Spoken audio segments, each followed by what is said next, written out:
Assalamualaikum warahmatullahi wabarakatuh. Apa kabar semuanya? Semoga sehat ya. Hari ini kita akan bahas sedikit tentang na'at ya. Na'tun wa man'utun. Nah, karena ada beberapa istilah, maka saya akan coba jelaskan istilah tersebut dulu. Ada kata na'tun, maka setelahnya adalah man'utun. Ada kata wasfun, maka setelahnya adalah mausufun. Ada kata sifatun, maka setelahnya adalah mausufun juga. Nah, kalau ada kedengaran dua istilah yang tadi, maka sebenarnya itu sama ya. Ada na'at, ada man'ut, ada sifat, ada mausuf, itu sama. Sama-sama apa? Na'tun atau sifat adalah kata sifat, sementara man'utun atau mausufun itu adalah kata yang disifatinya. Nah, bagaimana cara menentukannya? Gampangnya adalah ya, setiap kata na'at, kata sifatnya itu memang berupa sifat atau kata sifat seperti itu. Masalahnya dalam bahasa Arab itu kata sifat itu ada sangat banyak ya. Ada yang bentuknya adalah isim fa'il seperti nasirun, fabilun gitu ya. Ada juga yang sifat musyabahah, ada sigoh mubalaghah seperti itu. Ada juga yang laun ya, atau isim tafdil seperti itu. Nah, sekarang bagaimana cara hukum menentukan na'at dan man'utnya? Na'at man'ut itu adalah dua kata yang sama. Apabila saya lupa. Saya sebutkan dulu. Man'ut atau kata sifat dalam bahasa Arab itu terletak lebih dahulu dibandingkan dengan kata sifatnya ya. Jadi ingat man'ut dulu baru na'atnya ya. Kalau ada kata-kata rojulun karimun, maka yang manakah yang disebut man'ut? Man'ut adalah rojulunnya ya. Sementara kata sifatnya atau na'atnya adalah karimunnya. Jadi ada di belakang. Walaupun penyebutannya na'tun wa man'ut gitu ya, tetapi ingat peletakannya adalah man'ut dulu baru na'at seperti itu. Nah, hukumnya seperti apa? Hukumnya dia sama, mutobakohnya harus benar-benar dijaga. Apabila man'utnya mudzakkar, maka na'atnya mudzakkar juga ya. Apabila man'utnya muannas, maka na'atnya juga harus muannas. Apabila man'utnya istilahnya nakiroh, maka naatnya juga harus nakiroh. Apabila man'utnya ma'rifat, maka naatnya juga harus ma'rifat seperti itu.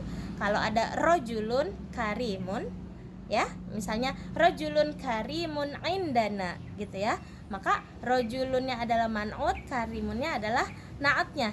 Diganti menjadi ar-rojulu al-karimu misalnya ya, pakai alif lam, maka ar-rojulunya pakai alif lam, al-karimunya juga harus pakai alif lam. Ar-rojulu al-karimu indana seperti itu. Kalau misalnya diganti menjadi muannas, misalnya imra'atun jamilatun indana gitu ya, maka imra'atun adalah nakiroh dan muannas. Jamilatun juga harus dibentuk nakiroh dan muannas juga. Imra'atun jamilatun indana gitu ya. Kalau mau diganti menjadi ma'rifat, muannasnya boleh. Boleh, berarti jadi apa? Al imra'atu al jamilatu indana seperti itu ya. Nah, kalau misalnya mau ke i'rabnya seperti apa? Mau ke i'rabnya dia disesuaikan dengan siyakul kalamnya. Dia boleh berada pada posisi rofa, dia boleh berada pada posisi nasab, dia juga boleh berada pada posisi jar. Ini isim ya, maka i'rabnya hanya ada 3 tadi itu, rofa, nasab, dan jar. Jazm bolehkah? Tidak tentu, karena ini adalah isim, i'rab isim. Jadi tidak termasuk tuh yang jazm, karena jazm adalah i'rab untuk fi'il seperti itu. Nah, ada yang sedikit berbeda yang kadang-kadang terlupa. Jangan lupa dia harus bersesuaian antara nakiroh ma'rifatnya. Ma'rifat tidak selalu dengan alif lam. Ingat, ma'rifat tidak selalu dengan alif lam. Isim ma'rifat sebagaimana sudah saya jelaskan sebelumnya dengan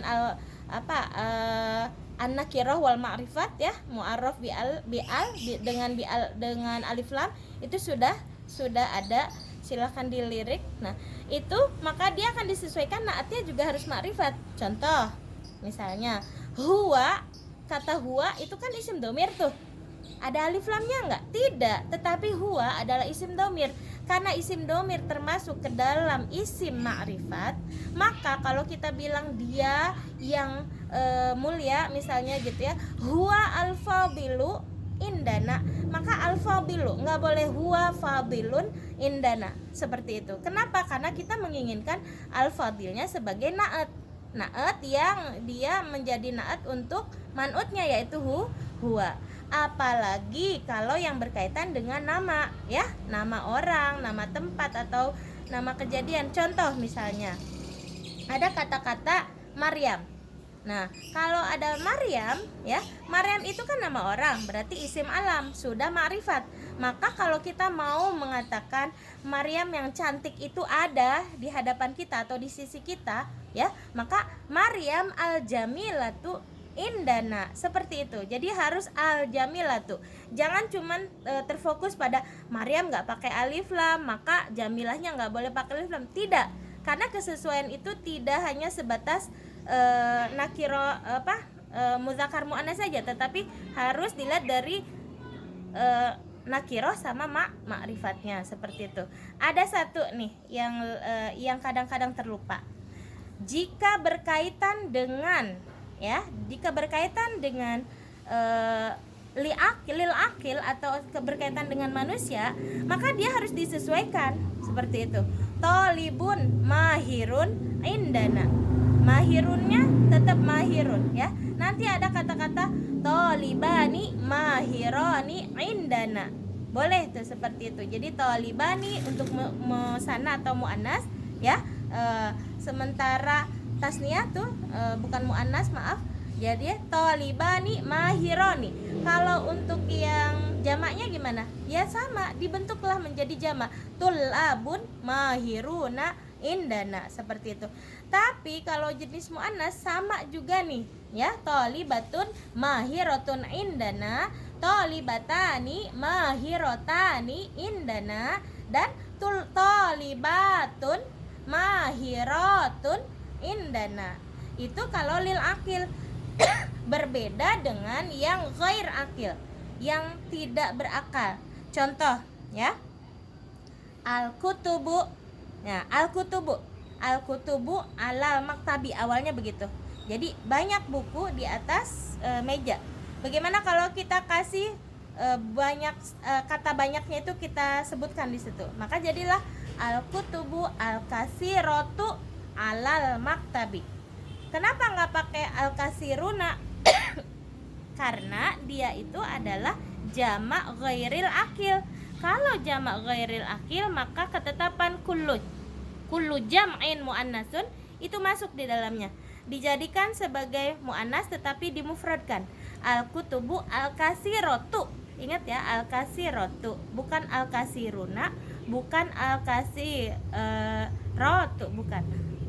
Jadi al-kutubu al-kasiratu alal maktabi.